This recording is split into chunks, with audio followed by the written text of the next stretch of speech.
that are clear and proportionate to those risks. Is that a statement that you agree with? Congressman, I haven't reviewed that report in detail, but in general, we understand that working in financial services and payments, I mean, this is an area that's very sensitive.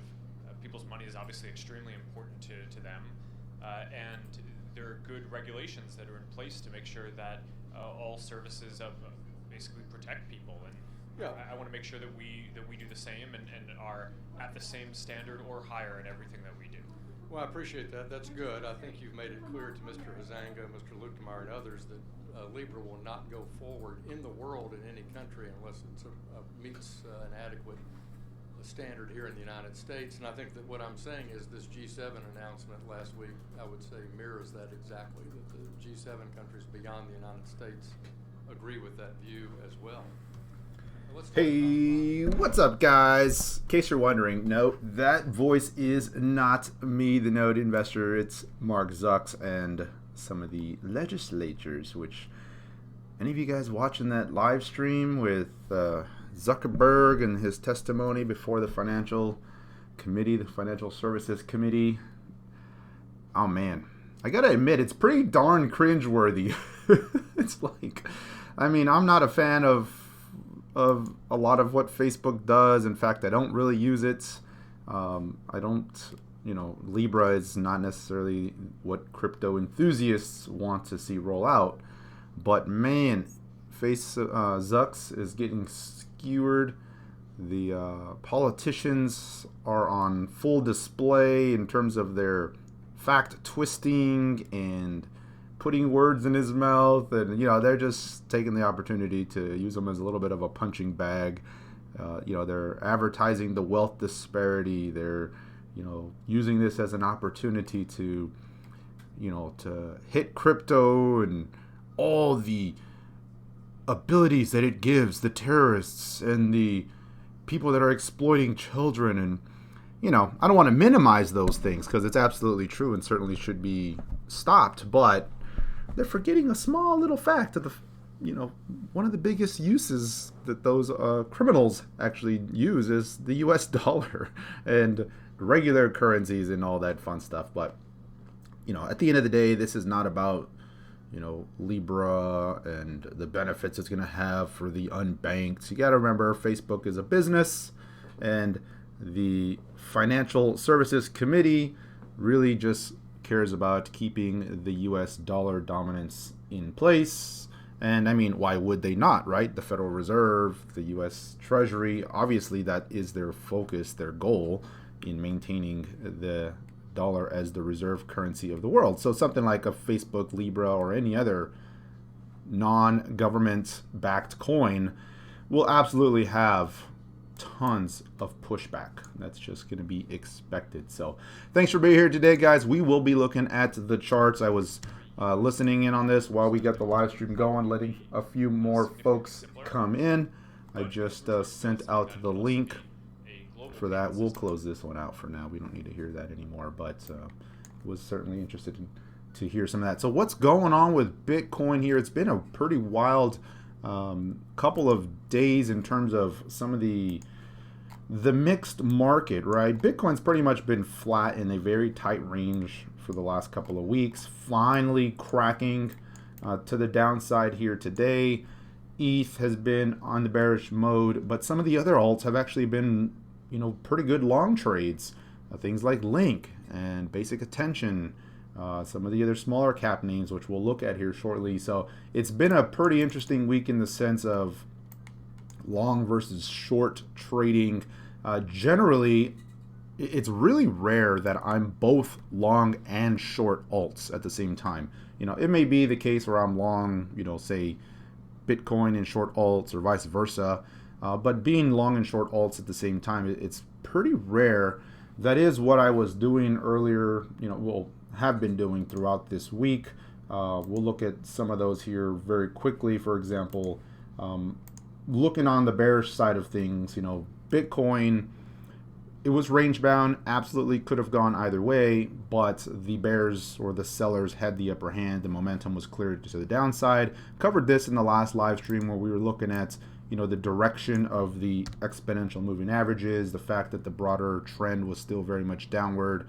If you looked at the 50, you know, simple moving average, it's still way up here. The 100-day moving average is way up here. And so from a purely technical perspective, the broader trend was very much still downward. So was looking at that, and so basically the way I was playing it was I was playing it as a short trade hedge. This is what I was looking at here, and so was short ETH with a target at around 162, 161 or so. Clearly that has been met now, so I've closed out all of my short trade on the ETH side. But I was playing the long side as well. I did a quick flip on Bitcoin Cash. Nice that I got out of the way of that guy here. I was long some Link yesterday. Still long Bats. Still never closed that one out. And I was short, you know, ETH, so it was a nice hedge. This morning when I saw the red, I thought maybe I should just got out of BAT while I had the green. It bounced back nicely, so I'm still holding this one, see how that one plays out. But I did finally pick up some BTC here this morning on some of that quick spike into the 7300s. It was a starter position. The broader chart, and we'll go into it in more detail, the broader chart, the daily chart, and even the weekly now, still looks pretty bearish from a big picture perspective. But from the short term perspective, it was absolutely getting oversold and looking for like a little bit of a bounce here. So my first fill was at 73.61 and 50 cents to be exact, 73.61.50. That was just kind of a quick starter position, buying the falling knife, if you will. And you know, been posting pretty actively on the Slack channel this morning, and we've kind of just all been watching, you know, this little sell-off. But there was a good chance I was thinking either it's gonna quickly spike below this low, or it was gonna pop to the upside here. And so essentially I had most of my buys on the way up. I wasn't gonna really catch the falling knife. I wanted to wait for some upside pop, maybe a little bit of a short squeeze, and then jump in on that point. But then when I saw it quickly spike into the 73 range, I said I'm going to buy a starter position here. So that was a 73.60 buy that I have. The rest is, you know, I picked up a little bit more once it crossed 7,400, but I've still got a pretty decent cash position at this point. Just going to wait it out. It's just an oversold bounce at this point because the big picture, like I said, it's still pretty much on the negative side of things. So let's do that. Let's take a big picture view. We'll come back to this here as, you know, as the stream progressive, because during these volatile times, you know, that's really the only time I'll look at these really short-term time frames with you guys, you know, these 5-minute candles. Generally speaking, it's not worth the effort because you know, it's just a bunch of noise. But during these big movements, right, where you can see a, you know, 2% move in 10 minutes, it makes sense to do it, especially if you're looking at margin trades and that sort of thing, because then you can capitalize on these quicker moves, you know, with margin and that sort of thing. So let's look at the big picture first. Take a look at the daily and the weekly charts on Bitcoin. I'm going to go to the Coinbase exchange for that. Right now the price points are pretty close, and we will, you know, we'll just compare the two. If you have a preference for like one of the other exchanges, we can look at that. All right, so first things first, obviously we were in a trading range that finally cracked to the downside. The question is this the beginning of the next leg down, or is that finally the oversold shakeout, and we're going to start to rally here? But if you just take an objective look at some of the big picture, you know, let me add some of the longer term time frames on here, the 50 and the 100. And that's a 50 EMA and a 100 simple moving average, just so we're clear on that. And let me clear this line here. So just looking at the moving average, you can see the moving averages have fanned out, meaning the distance between them all is starting to spread out as time progresses, and they're all bearishly inverted. The 100 is highest, the 50 is lower, the 22 and the 10, meaning, you know, the broader trend clearly is still down. Price continues to trade below all of these moving averages ever since this break from that big descending triangle pattern. And from a daily chart perspective, you know, there's certainly no buy signal here yet. There's no confirmation that that's the bottom. from a purely trend analysis perspective. Now, if you look at the RSI, here it is starting to dip back into that 30, sub 30 levels. The last time we saw that was during that initial break lower. We'll see how far this goes. However, if price starts to find a low down here and RSI doesn't make a new low, or at least match these prior lows, that could start to signal a potential bullish divergence on that daily chart, which would signal the loss of selling momentum, which is ultimately what the bulls want to see here. So looking at the price support and resistance levels, we're right at this very important support right here, and if it doesn't hold up here, there's really not a lot until you get back down to here. I wouldn't even consider that support. That was a wick down there, but that's around 6,500. And then, you've got the psychological round number, 6K. Will that hold up? Will that be meaningful? Is anyone's guess? And then really the next big level of support is way down here. But we don't necessarily want to see price get that far if the broader trend on the weekly chart is to remain in place. And that's because if we look at some like the fib levels, the retracement levels, this is right at the 618, the 618 retracement, the golden ratio, if you will, for those of you that follow Fibonacci analysis. This is right where price is landed right here at 7,300. So ideally, in and around this level would be a good place for the bulls to step up and start filling some of these orders and buying, letting price start to consolidate these lows and turn the corner. So that's ideally what we would want to see. But if it cracks, then you're looking at, a pretty wide gap at this point, anywhere in between there. Really not a lot of support, and so that'd be a pretty wide range. That being said, the daily chart certainly has room to go if it continues lower before it hits those extreme oversold conditions. And so it's at a little bit of a critical juncture here now that it's broken to the downside. If you look at the weekly chart, going to the weekly chart here, clearly has been in a downtrend since that June spike high and quick reversal at that point. But look at the moving averages on this chart here. Let me zoom in for us. The 10 EMA is about to have a bearish crossover below the 22 EMA on the weekly chart. The first time that's happened since, the bullish crossover was back here, right? That was kind of confirming this broader uptrend that had already started. You clearly have been in a downtrend. We're seeing this bearish crossover now. But those are some slower moving signals that, historically have proven to be important from a longer term trend perspective, right? The crossovers don't happen very often from a weekly time perspective, right? If you look at the number of times we've seen these crossovers here just in the last several years, right? It's a handful of times. So not very common, so it's going to be interesting to see if that turns into a significant reading here on that chart. But the broader trend certainly still remains in favor of the sellers. If you're a long-term buyer, long-term accumulator, you're thinking maybe this is a buy the dip opportunity, right? I mean, for everyone that was watching this incredible run-up, right, at 10K and then 11K and then quickly went up to 13 and almost hit 14, right? Everyone was wishing, if price could just come back to 9K or to 8K. And here we are, $7,500.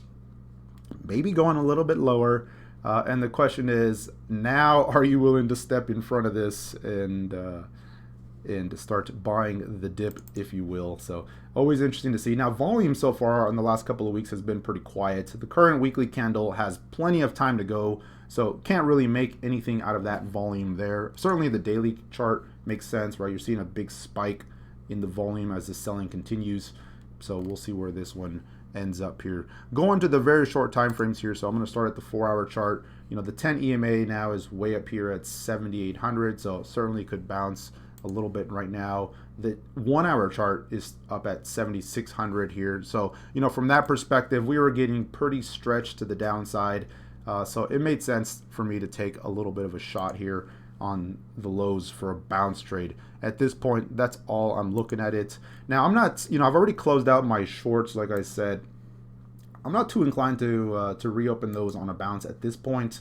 My strategy now will be just to kind of take a neutral stance, keep an eye on some of those alts that are holding up relatively well versus Bitcoin, and then seeing how they outperform or see how they perform if Bitcoin bounces, right, will they outperform on the way up? Will we get back into that mode of rotation, in and out of alts, Bitcoin, that sort of thing. So that's going to be really the next thing that I'm watching here. A handful of them have been holding up well today, at least, versus Bitcoin. Some of the biggest leaders, that we've seen here as of late.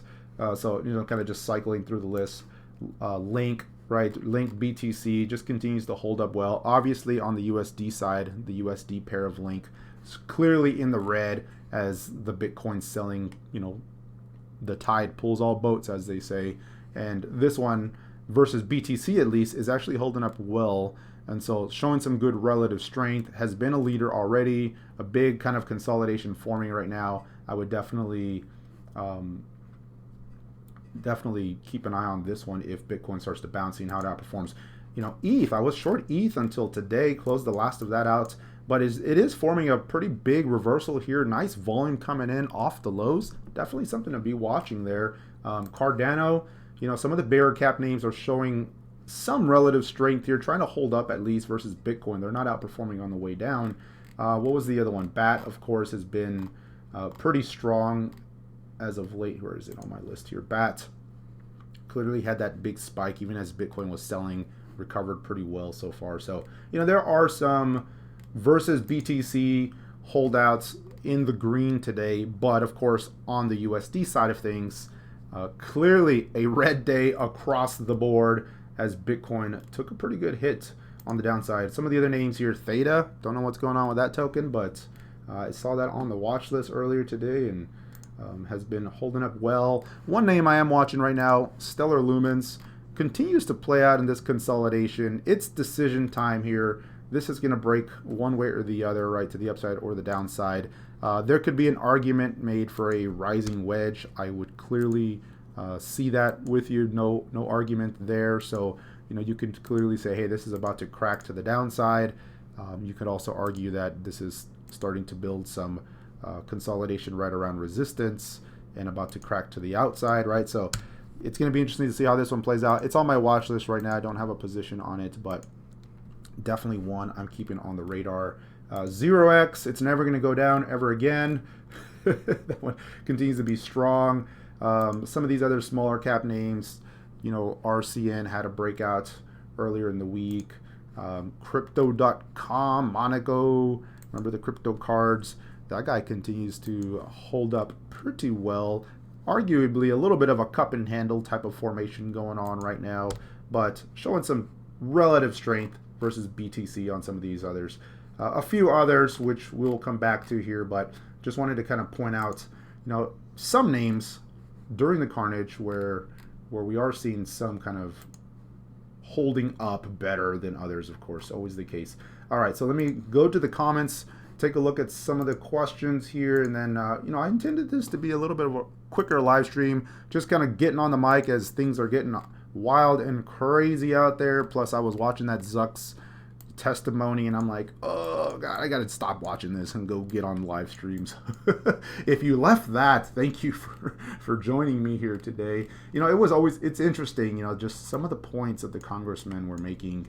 They were talking about, well, Facebook is so interested in helping the underbanked, but how much of your money are you investing in, in some of these organizations that help and funneling money towards these institutions where they do help the underbanked and all that fun stuff. And, let's be clear, guys. I mean, yes, Facebook and Libra, they have this said mission of, yeah, this is going to be good. It's going to help the underbanked, but that's not their primary objective. I think the congressmen are forgetting that, Facebook is not a government entity. It doesn't have the same role as they have.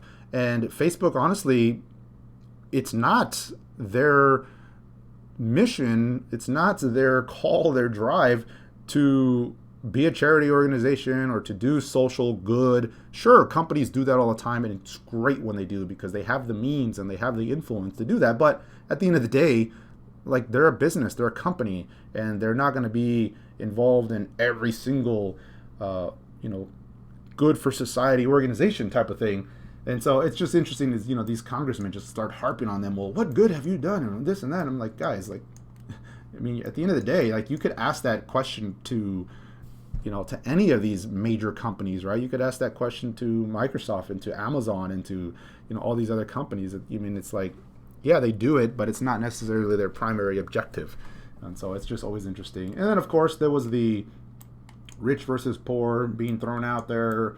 Zucks, you're one of the richest men in the world, and here we are. You're saying you're going to help the poorest people in the world, and then of course there was the we're gonna, you're a liar, and you said you were gonna not do this, and you've done it in the past, and just all the good stuff, man. It was just it was interesting. They certainly were skewering him as expected.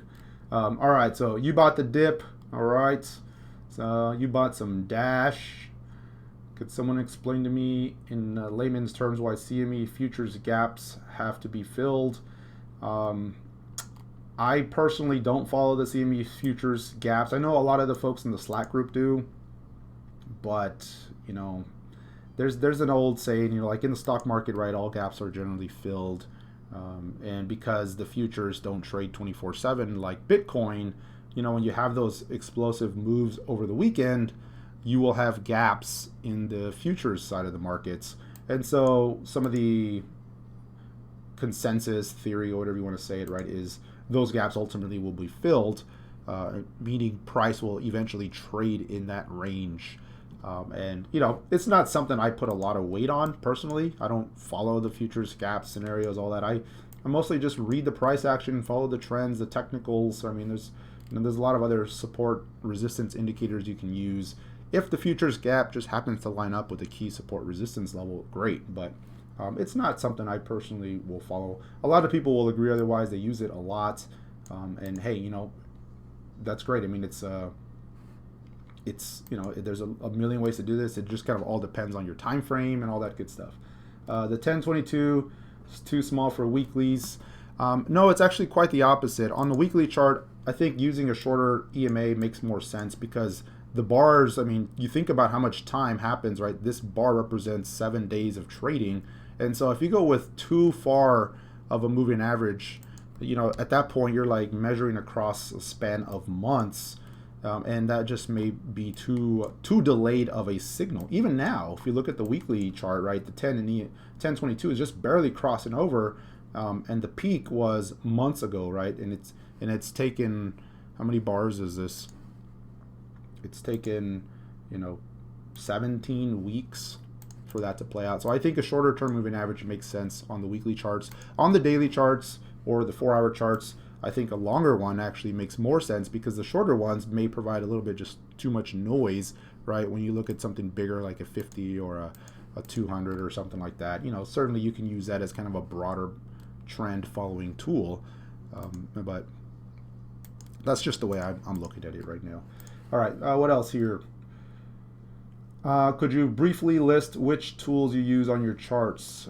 Good question, and I'm gonna go on a little rant here, and I apologize if I'm stepping on your toes here. That's not my intention, but and I'm not talking to you specifically, but I'm saying anybody that falls into this category. Indicators. How do I say this right? Indicators are used to indicate and to confirm. They're not used to dictate. And too often I see traders making most of their buy and sell decisions based on what their indicator is saying, right? And it's like, it's a crutch at the end of the day. Like the best thing you can do as a trader or as somebody who reads the charts is learn to do more with less, right? Price action and volume, hands down, are you're going to be your best tools, the strongest things. So you got to remember, all of these indicators ultimately are derivatives of price and volume, or a combination of the two. And so learning to read just basic things like support, right? Resistance, and then intraday price action, right? When something cracks support, but then the buyers quickly step in and price rallies back over a certain level, those kind of big reversals, bullish engulfing candles, that sort of thing, will do far more for you than, all of these fancy indicators and tools. And, sometimes I see these charts where it's like, you've got 10 or 20 indicators on your charts, and it's like, guys, at some point, like, you're gonna have paralysis of analysis, right? Like, they start to conflict after a while. There's just too much noise. That's the first issue. The second issue is you've got to know which indicator to use when, right? Indicators are just like any other tool. Sometimes an oscillator makes sense. Sometimes a volatility indicator makes sense. Sometimes a trend following tool makes more sense. Sometimes a support resistance indicator such as Ichimoku clouds and that sort of thing makes more sense. Bollinger Bands, right? But don't use them all at the same time. You got to know when to apply which indicator, right? If you're using a trend following strategy, that sort of thing, then the moving average may tell you the direction, the broader trend. The oscillator may pinpoint when there's a pullback into the broader trend, when to kind of get your optimal entry points in, right? So that sort of thing. And then at the end of the day, use price support and resistance levels. So okay, so that's my long-winded rant on indicators. But to answer the question, which tools am I using generally? And I'm not against indicators. I use them a lot. I use different kinds, but use them sparingly, right? Don't make them a crutch or that you just always rely on them. But the ones I generally use all the time, I use moving averages, and my two primary ones, right? And in my video course, I talk about why a moving average pair is superior to just a single moving average or a triple moving average. But I use a moving average pair. I use a shorter one and a longer one. And my preference is the 10 and the 22 exponential moving averages. The exact number that you use is really not that important. It's really more what the moving averages tell you. What's the trend and the slope of the moving average? Where is price trading relative to it? Too often people say, oh, the 10 EMA doesn't work because look at price went right above it here, and here it stopped. It's like, that's besides the point. Honestly, you're missing the bigger picture there. So I use a pair, and generally kind of rule of thumb on the moving average pair is you want them to be about double to maybe 3 times difference. So for example, if you're using a 10, then use a 20, a 22, a 26, something like that. If you're using an 8 EMA, then maybe you use a shorter secondary moving average, right? If you're using a longer moving average, like a 20, then maybe your secondary moving average is a 50 EMA or something like that. So I use a pair, basically. I use a pair of moving averages. 10, 22 is my flavor. And then I use volume, of course. Got to have volume on the charts. Very important. And then if and I kind of go back and forth. A lot of times I'll just do my assessment on the charts based like this. And then if I need to, I'll pull in RSI and MACD, that sort of thing. What else do I have on here? Once in a blue moon, I'll pull in the longer moving averages or something like VPVR, the volume profile for the visible range, just to get a feel for where some of the clusters of buying and selling have showed up. But it's not something I generally keep on the chart 24/7. And the reason is simple. I mean, just looking at the price action, you can get a pretty good feel for where the volume clusters are. Like, where was the most trading done? Well, clearly you can see a lot of trading was done here, and that lines up well with the volume here, right? A lot of trading was done here, that lines up with volume. So you can see that. But below the surface, it'll tell you things like, did the buyers and the sellers, was there more buying volume than selling volume, that sort of thing. I'll use it sparingly, not a whole lot. And then what else do I use? I don't use, I don't use certain stochastics just because, you don't need 5 different oscillator types. Just pick a handful. There's no one right or wrong one. I mean, if stochastic RSI or stochastic MAC, or some of the other ones are your preference, go for it. But you don't need to have a chart where you have 5 different oscillators and Ichimoku overlaid and 6 moving averages and TD sequentials and a million different lines on your chart. You guys get the point. So another thing you can do with TradingView, which is kind of cool, is you could have different chart layouts. So for example, with my stock trading, totally different set of indicators that I use. I don't even use RSI or MACD for my stock trading. It's just all very short-term strategies intraday. So it's mostly price action, VWAP, maybe 1 moving average. That's about it. But then you can do other things. If you're a cloud follower, you can pull up different layouts here. Let me let that load, and then I'll pop that in here. Boop, boop, boop, boom. Man, it's loading slow today. But anyway, I was going to show you guys the Ichimoku. Okay, so let's go back here. So Libra is the new BTC.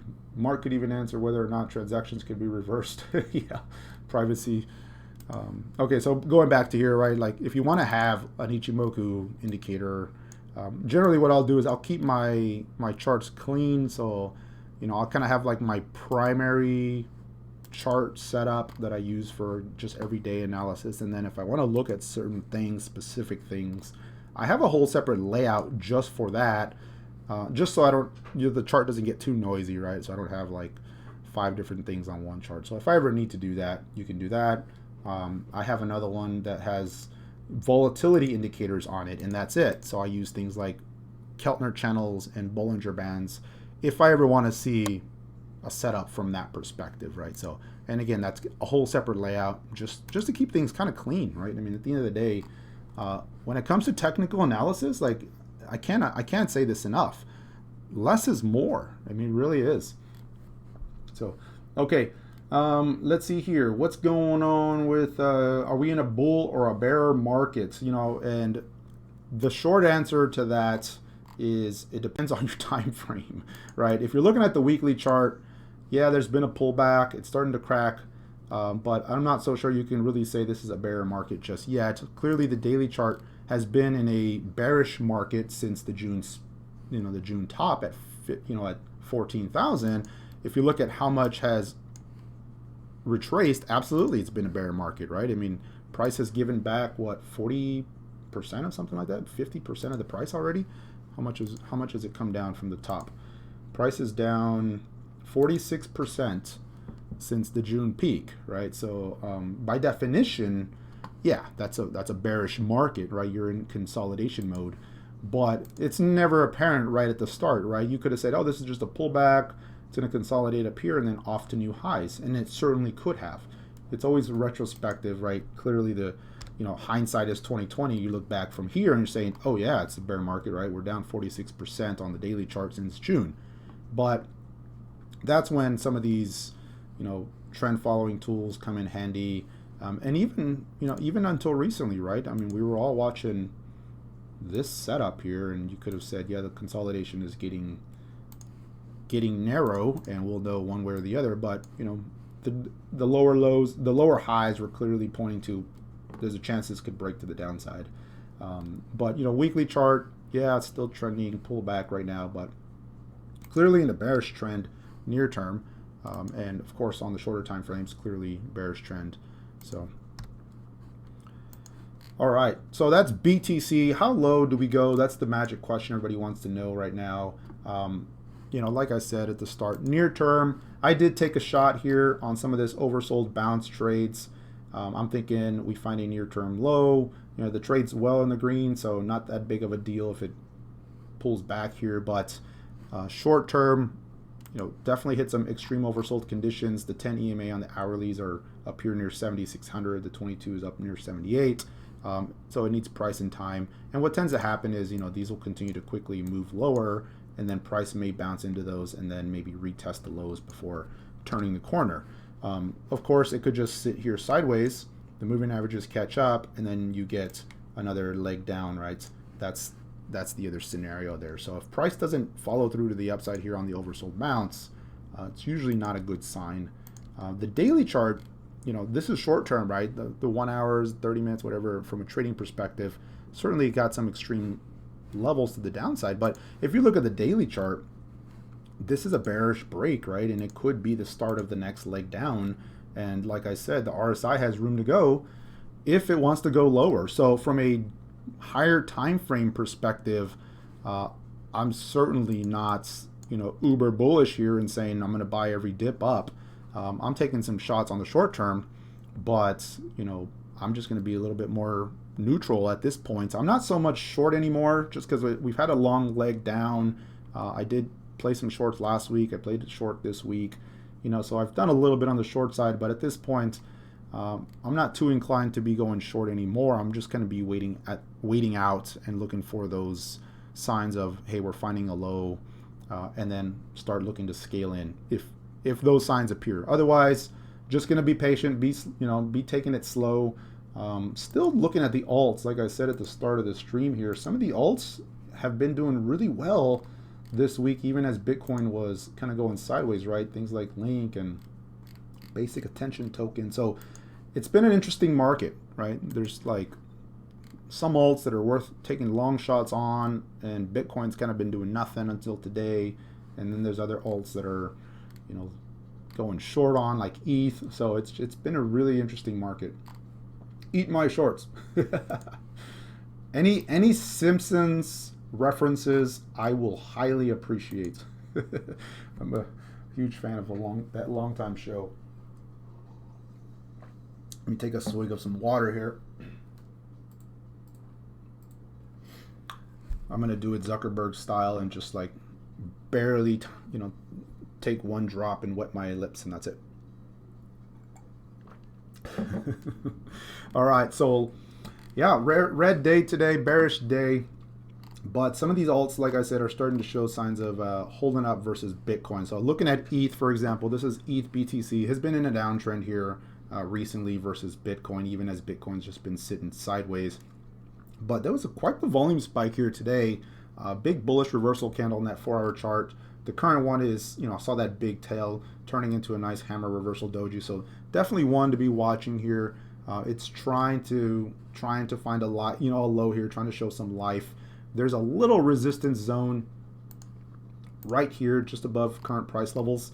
So that'll be interesting to see if it can clear that and start holding up versus BTC. So definitely watching that. Another one is Cardano, right? Again, USD side of things, yeah, red, ugly, bearish day. But looking versus BTC, I'm keeping an eye on those names that are holding up well, because if Bitcoin bounces, I want to see how they start to perform. Do they pull back, or do they start to lead Bitcoin on the way up? And that's generally what we want to see, alts leading on the way up. If Bitcoin rallies, makes for some nice alt trading and some Satoshi growth. So that's what I'm looking at. BAT, of course, we've seen BAT. That's, just continues to march higher. Big volume spike there at the top. Wondering if that's, some climactic buying. Is it finally going to cool off here? What was the other ones? IOTA has actually been holding up okay versus Bitcoin. A lot of these alts are showing a similar pattern where, they're kind of consolidating just below a resistance level after having a good run up. So it's worth watching some of these setups here to see if they can start breaking out. Link, again, one of the stronger names here as of late. Still looking pretty good there. I was watching Neo here. In the short term, is clearing a little bit of resistance. Again, there was that volume spike. Not a massive volume spike, but certainly well above the recent average as it tries to move out of range there. Let's see here. Ravens on the downtrend. Theta. How's Tron looking? Tron, yeah, not too bad. Holding up okay so far versus Bitcoin. Stellar Lumens is one I'm watching. XLM. 0x, I think it needs more time to cool off, but it's still holding up versus BTC. Atom is another one that hit the radar. This one, continues to play out in this consolidation. We'll see how, if that lower trend line continues to hold, but there's some good volume patterns on this guy. It's showing some signs of accumulation, holding up well versus Bitcoin. Who else? RCN's pulling back, TNT, CPRT, crypto.com. So, all right.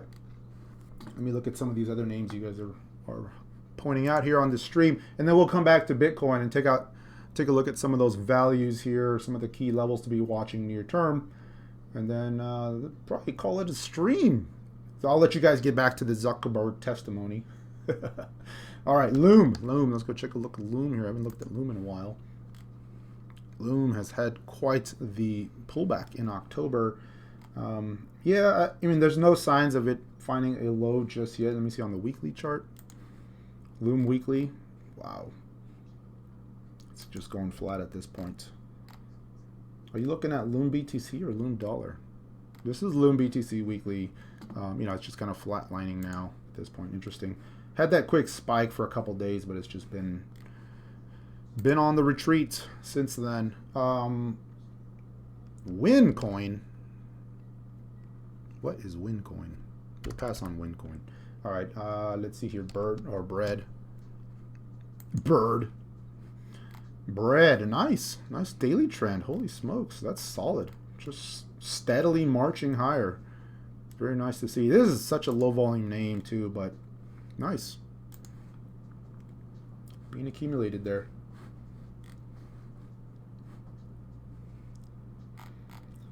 Let me see here. What did I have on my watch list? So we had obviously Bitcoin. We looked at Tron. Tron BTC is looking pretty interesting here. You've got a potential falling wedge forming here on this guy. You know, even if it's not a falling wedge, I mean, at the end of the day, a break above this downtrend line here would be positive, especially since, you know, it's starting to hold up right around that EMA pair, seeing if it can find some support. If you look at the last breakout point, right, the last big resistance levels, that was right here. It's basically pulled right back to that point. And so price is starting to narrow down. It's going to be interesting to see this one can crack above. And the way I like to trade something like this, I don't generally buy the low or try to guess the bottom. But what I'll do is I'll wait for, you know, a break higher above the trend line. You know, maybe a power pivot or something on the 4-hour time frame, looking for something like that. And then I'll either take an initial shot there and then add some more if it does retest the line. And then at that point, the stop loss level is pretty clear, right? It's like you just set a support level near term, and so that's like the max stop that I'll use on the way down. And then of course, first target is always your prior swing high in and around there. So that's how I like to trade those. You can do fib analysis if you like to use that as a target, and it depends on how deep the pullback was, but you know, the 618 would take you right there, but that'd be a small move relatively speaking. So daily chart looks interesting here on Tron. IOTA consolidating here, a potential breakout candidate as it makes, you know, this little resistance top here, a couple of higher lows starting to form on that level here. Right, again, same moving averages, right? You can see the 10-22 pair, 22 hit there, slightly undercut there, but it's bouncing right back above the 10 EMA right now. This is the daily chart. Volume has been positive on this one, especially, you know, on the way up, volume was strong and got a little quiet here during the consolidation. The last 2 days has been strong again, so certainly worth keeping an eye on. Okay, win tokens from Tron. Thanks for clarifying that. I'm not familiar with that one. Chainlink Tether, so Chainlink USD. Man, the BTC chart looks pretty good, but one could argue this might be a double top in the making there. So right below resistance. We'll see how that one plays out. The BTC pair, you know, looking a little better. I'm betting there's a divergence forming here, right? Yeah, a little bit. Especially on the MACD, right? If price continues to rally here, the MACD histogram will, the daily chart at least, will tick back into the green, but it will certainly be well below the prior high. There's an RSI bearish divergence starting to form, so signs of slowing down on that name. RCN finally broke out of that, giving most of it back here. Raven, ETH. All right, we looked at most of these already. Binance coin, oh man. And it's gone. It was setting up in this symmetrical pattern, tried to edge out yesterday. I was looking at this, I'm thinking, all right, it might be finally getting going, and bang, smack down. Hit the like button, ladies and gentlemen. All right, so that's it. Let's go back to BTC here. We'll call it a short stream today. Short stream, not short trading. All right, so looking at Bitcoin here. So where is the next big level? Basically right where we're at right now. This lines up well with the 618 retracement level from the bigger move up. Clearly there's a support level from, you know, May-June timeframe. Not a huge one, but certainly worth noting. And that's right where price has landed again. So 7,500 was that kind of round number. We dipped into 7,300 here briefly today. The broader trend still in the favor of the sellers. The moving averages are trending lower. Price, generally speaking, has been trading below the moving averages. And, you know, the big picture is, you know, there's no sign of a low confirmation just yet.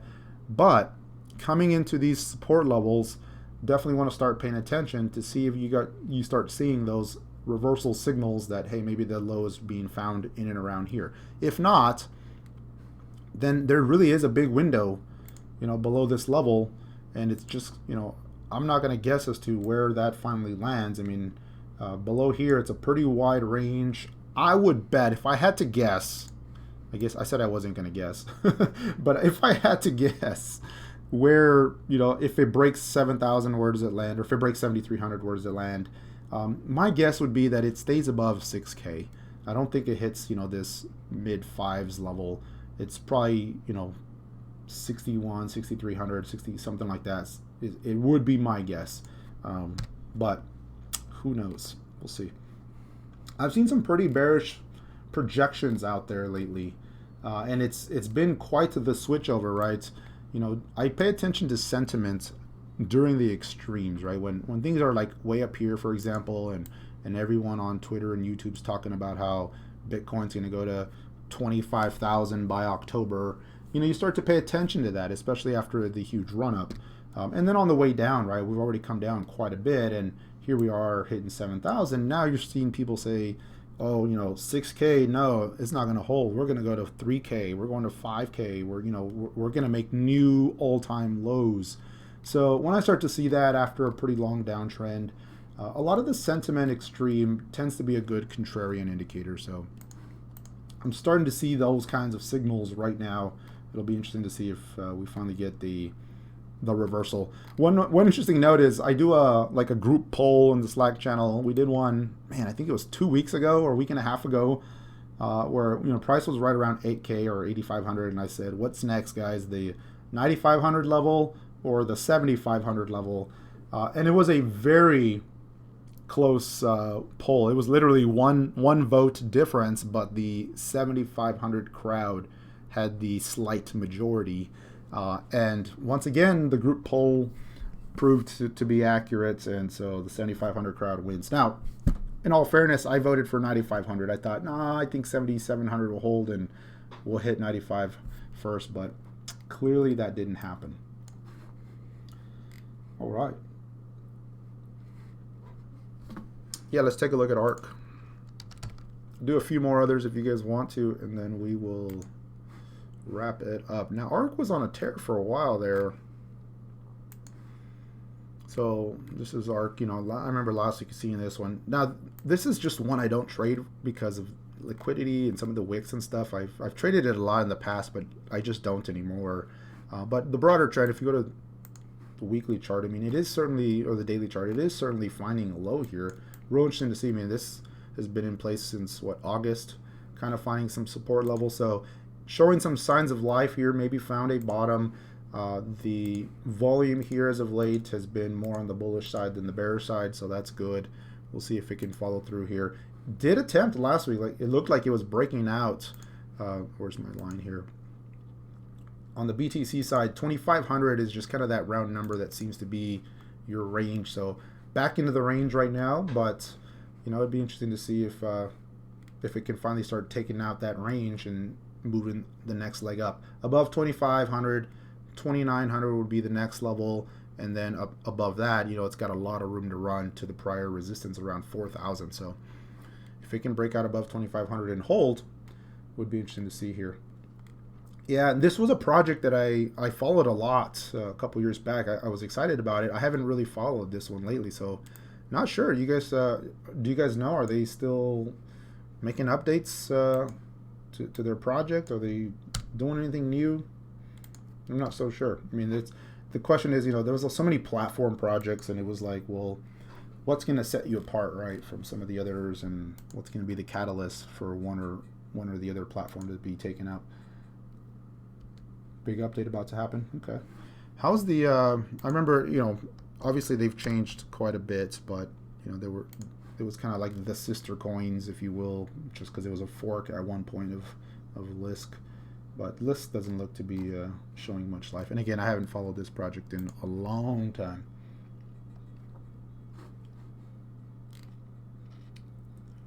Cool.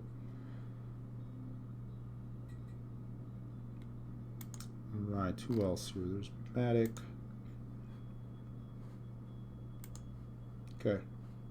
All right, well, I'm going to look at a BTC here, near-term levels again, for those of you that are just joining, and then we'll wrap it up. So just sticking to the 1 hour charts, right, just looking at some of these short-term levels here on the way up.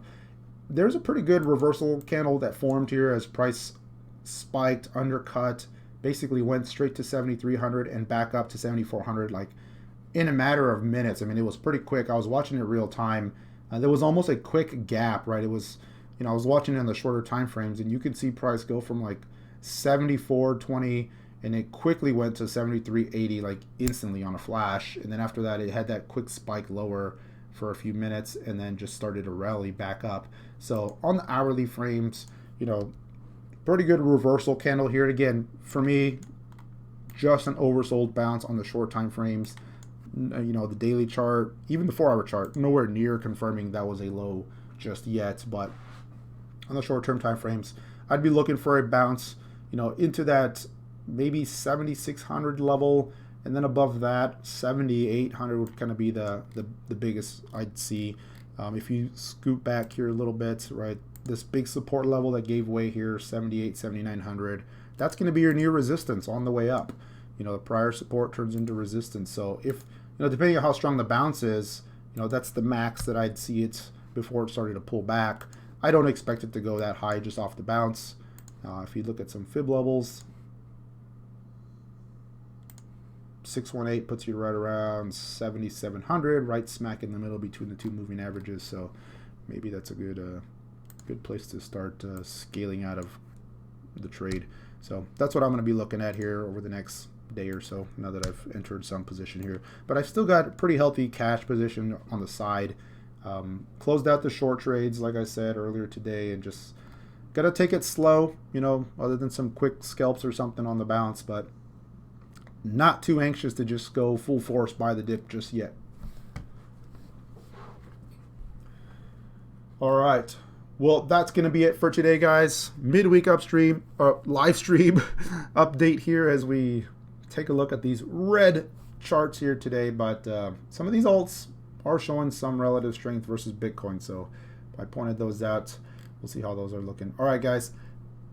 Wish you all the best. Have a great rest of your day. And until next time, take care, everyone.